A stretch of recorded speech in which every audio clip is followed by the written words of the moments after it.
मेरठ का सौरभ हत्याकांड सुर्खियों में बना हुआ है। पत्नी मुस्कान रस्तोगी ने अपने प्रेमी साहिल शुक्ला के साथ मिलकर पति सौरभ की हत्या की थी। दोनों इस वक्त मेरठ जिला जेल में बंद हैं। 3 मार्च की रात को पत्नी मुस्कान ने प्रेमी साहिल के साथ मिलकर पति सौरभ की हत्या करने के बाद उसके शव के 15 टुकड़े कर डाले थे और बाद में ड्रम में डालकर ऊपर से सीमेंट भर दी थी। इसके बाद मुस्कान और साहिल हिमाचल घूमने चले गए।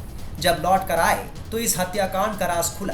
क्रूरता की सभी हदें पार कर सौरभ राजपूत की हत्या करने वाले साहिल और मुस्कान को पहले कचहरी में अधिवक्ताओं ने पीटा था। अब खबर है कि जेल की सलाखों में जाने के बाद मुलायजा बैरक में बंदियों ने साहिल शुक्ला की पिटाई की। हंगामा होने पर बंदी रक्षकों ने उसे बचा लिया। मुस्कान और साहिल को अब फांसी का डर सता रहा है। ऐसे में अब मुस्कान और साहिल ने सरकारी वकील देने की मांग की है। मुस्कान ने सरकारी वकील की मांग की थी, उसके बाद में अब साहिल भी सरकारी वकील की मांग कर रहा है, क्योंकि जेल प्रशासन का कहना है अभी तक इन दोनों आरोपियों से मिलने कोई भी इनके परिवार या जानकार जेल में अभी तक संपर्क नहीं साधा, ना कोई इनसे मिल पाया। क्या क्या उन्होंने डिमांड की है और किस तरीके से वो रह रहे हैं। अब 5 रातें गुजर चुकी हैं साहिल और मुस्कान की मेरठ जेल के अंदर।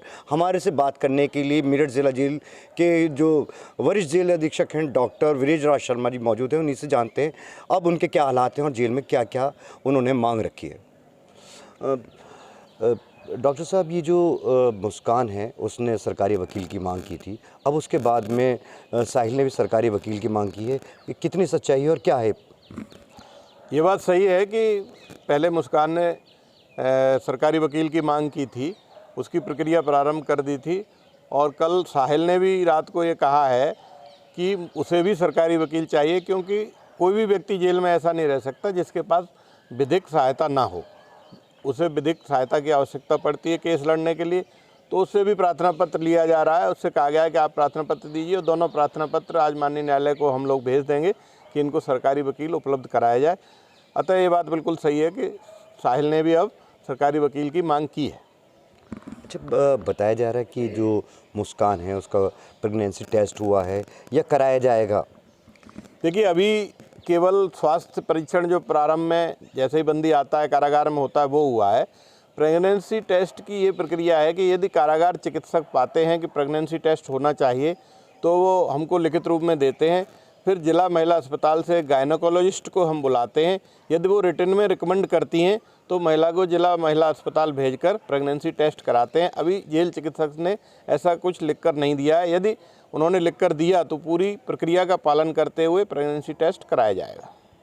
अच्छा, इनको जेल में नशा ना मिलने की वजह से बताया जा रहा था कि इन दोनों के हालात ख़राब है, तो अब इस वक्त जो इनको नशा नहीं मिल रहा है, 5 रातें इनकी गुजर चुकी हैं, अब इनकी क्या कंडीशन है? नशे की अब भी डिमांड कर रहे हैं, अब भी बेचैन है, रातें किस तरीके से कट रही हैं इनकी?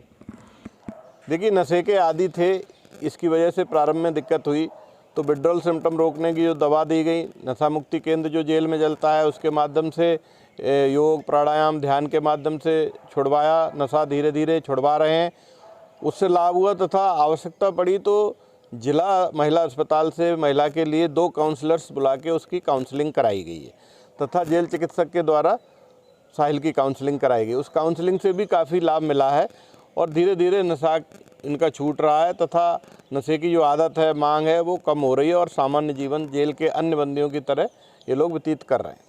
अच्छा, जेल के अंदर जो इस बैरक के अंदर रह रहे हैं, उस बैरक के अंदर मुस्कान के साथ में कितनी महिला कैदी हैं और उनसे किस तरीके का व्यवहार है इस वक्त जो मुस्कान का है जेल के अंदर?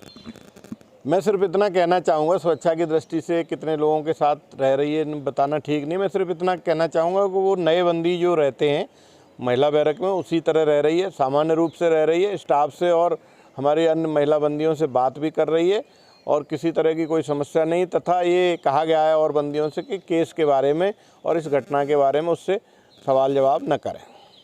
अच्छा, जो ये सुनने में आया कि जो और अंदर महिला कैदी हैं उन्होंने इसके ऊपर कुछ हमला करने की कोशिश की जेल के अंदर, इसको सुरक्षा की दृष्टि से ख़ास ध्यान रखा जा रहा है, ऐसी कोई बात है क्या? नहीं, ऐसी कोई बात नहीं है, पूर्ण रूप से सुरक्षा में है और महिला बैरक या पुरुष बैरक में इस तरह के केस आते रहते हैं। इससे भी जघन्य केस वाले लोग भी रह रहे हैं। अतः बंदी आपस में अच्छा व्यवहार करते हैं उनको नियमित रूप से संस्कार सिखाए जाते हैं, सुधार सिखाए जाते हैं। कोई अपने काम में लगा है, कोई शिक्षा में लगा है, कोई सफाई में लगा है, कोई खेती कर रहा है, तो अपने अपने काम में व्यस्त हैं तथा बड़े सौहार्दपूर्ण माहौल से जिला कारागार में रहते हैं। उधर सौरभ की मां बहू मुस्कान को लेकर पहले ही चौंकाने वाले खुलासे कर चुकी हैं। भैया वो तो जब से घर में आई थी, जब से हमारे तो सभी परेशान थे उससे, तो सभी परेशान थे उससे। मोहल्ले वाले क्या सब क्या सभी पूछते, सभी परेशान थे उससे। हमारा क्या, हम तो थे अंदर, वो तो गली मोहल्ले में भी खड़ी हो के इतनी गंदी गंदी गाली देती थी कि पूछो मत। तो हम क्यों क्या करते क्या नहीं करते, हमने कहा जरा शांति रहे, घर में बनी रहे। हमने ऊपर कमरा भी दे दिया रहने के लिए, सब कुछ कर दिया, और क्या करते उसके साथ। खाना हम बनाते, कपड़े हम धोते, सब काम हम करते उसका। जब भी उसको रहना नहीं आ रहा था, जब भी रहना नहीं आ रहा था, लड़ के मैं तो अलग रहूंगी। मैंने कहा भैया तू भी जा, इसे भी ले जा। क्या करते इस चीज को, हमने कहा भैया तू भी जाके शांति से रह, हम भी शांति से रहे। साहिल उसकी जिंदगी में आ चुका था जब वो अलग रहने की बात कर रही थी? नहीं, हमारे से कोई वास्ता नहीं था। साहिल आ रहा कि कितने साहिल आ रहे हैं और कितने जा रहे हैं, हमें कुछ पता नहीं। तो साहिल ने उसका खाली हमारा लड़का घर पे आता था जाता था, बस हमें इतना पता। बस साहिल ने किस तरीके से उसका दिमाग जो है बदला? हमें इस विषय में पता ही नहीं है, किसी ने कोई किसी का दिमाग बदलता नहीं आजकल के टाइम में। साहिल को आप लोग नहीं जानते थे, आप ये बताइए कि जब शादी हुई थी उसके बाद दिमाग किस तरीके का था, लड़ाई किन बातों पर करती थी, मतलब उसकी बुद्धि से आपको क्या लगता था, क्यों उसको यहाँ पर भी रह के आजादी चाहिए थी कि मैं घूमूं फिरूं सड़कों पे, इधर, वो चीज हमें पसंद नहीं थी, और लड़के को भी इतनी पसंद नहीं थी। वो उसके कहने में उसे ले जाता था, करता था जब भी वो लड़ाई करती थी।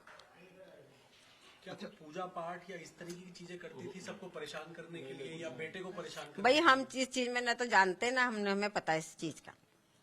अच्छा, जो मुस्कान का परिवार है, क्या आप लोग चाहते हैं, क्या आप लोगों को ऐसा शक कि उनको पता था इसके बारे में? उनको सब चीज का पता, वो शिमला तलक से वहां से बात कर दी, जाने तक की बात करी, लड़की को छोड़ के जा रही है कोई। अब जब उसका बाप 2 साल में आया है तो वो तो अपने बच्चे को लेके जाएगा साथ में, अकेला घूमने थोड़ी जाएगा। कम से कम उसकी माँ का सवाल तो करती, भाई जब उसका बाप साथ में जा रहा तो मेरे पास छोड़ के क्यों जा रही है। अब उसकी छुट्टी पड़ी हुई है स्कूलों की, तो उसको लेके जाती साथ में। 3 तारीख को आपका बेटा जब यहाँ पर आया था तो उसने कुछ बताया था मुस्कान के बारे में? कुछ नहीं बताया था, वो 11:30 बजे आया था खाना लेने। किस तरीके से गुमराह करा उसने, मोबाइल से मैसेज करके आप लोगों को? बच्चे और सब बात करते हैं, फ्रेंड सर्कल सब बात करते हैं, मेरे को तो आता नहीं है। खैर नहीं जब वो सौरभ बनके वो उसी के फोन से, जब बात कर वो उसका फोन ही बाहर लेके गई थी साथ में, उसी से कर रही थी सब चीज, बात कर रही थी, पेमेंट भी उसी से कर रही थी, सब चीज उसी से कर रही थी। एक सेकंड और एक सवाल और माता जी, क्या घर के अंदर कुछ उर्दू भाषा का इस्तेमाल? भैया हमको ये चीज का कुछ पता नहीं।